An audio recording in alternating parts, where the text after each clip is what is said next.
एक वेळ अशी आली की तूप पाऊस झाला, त्यावेळेस आम्ही अक्षरशः उपाशी झोपलो आणि एवढा सुटपूक वादळ झालं. त्या वादळामध्ये पत्रे अशी हात पर उंच वर आली. आम्ही जेवत असताना तो म्हणजे ताट ठेवून आम्ही बाहेर पडलो. असं डोक्यात आलं की बा हे जर पडलं असतं तर आपलं काय झालं असतं. 4 वर्ष एका छोट्याशा खोलीत राहत ऊन, पाऊस, सापांचं भय आणि रोजचा संघर्ष सहन केल्यानंतर नगर तालुक्यातील शेतकरी महिला सुनीताताई यांनी ठामपणे एक निर्णय घेतला. एवढे सगळे संकट मी 4 वर्षात पाहिल्यानंतर मी असा निर्णय घेतला की बा काही हो आपल्यासाठी कोण नसलं तरी चालेल द्यायला, पण आधार म्हणजे छत महत्वाचा आहे. या आत्मनिर्भरतेकडे सुनीताताईंचा प्रवास 2022 मध्ये सुरू झाला, जेव्हा त्यांनी एक महिला शेतकरी गट बनवला आणि पाणी फाउंडेशनच्या फार्मर कप स्पर्धेत भाग घेतला. महिला एकत्र केल्याच्या नंतर मग आता ते प्रशिक्षण घेतलं, मग गट तयार केला गावात येऊन. मग ती त्याच्यामध्ये खूप कसरत झाली, तरी पण जिद्द सोडली नाही आम्ही. पेरणी झाली, पेरणी पुरता नॉर्मल पाऊस झाला, 4-4 इंच रोप आले आणि त्यानंतर पाऊसच झाला नाही.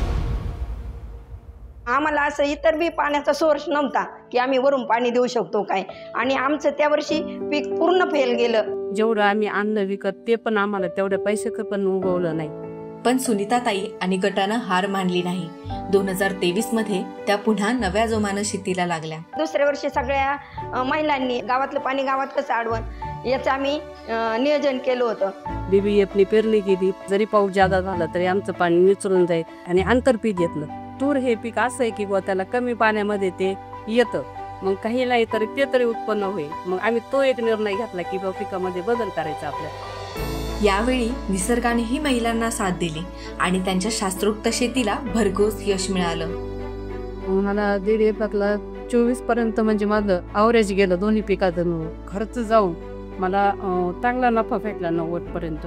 मग 1 एकरमध्ये पाणी फाउंडेशनच्या सल्ल्यानुसार कांद्याचं पीक घेतलं, त्याचं पण उत्पन्न मला म्हणजे 1 एकरला 1.5 लाखापर्यंत घेतलं. खर्च जाऊन मेंटेनन्स मला 1 लाखाचं भेटलं, म्हणजे मी जवळजवळ 2 लाखाचं एका वर्षात उत्पन्न काढलं. आणि ह्याच पैशातून सुनीताताईंनी त्यांच्या नव्या घराचा आणि खरं तर नव्या आयुष्याचाही पाया घातला. पुढे जे उत्पन्न मी आता घेऊन राहिले त्याच्यामध्ये जे काही मला येईल त्याच्यामध्ये मी हळूहळू सगळं घर पूर्ण काढले. माझं कसं आहे, इतर बायकांसारखे मोठे मोठे दागिने पण नाही. शेतीतून उत्पन्न काढून मी घराचं स्वप्न आणि मुलांचं शिक्षण पूर्ण केलं. हातमागा दागिना.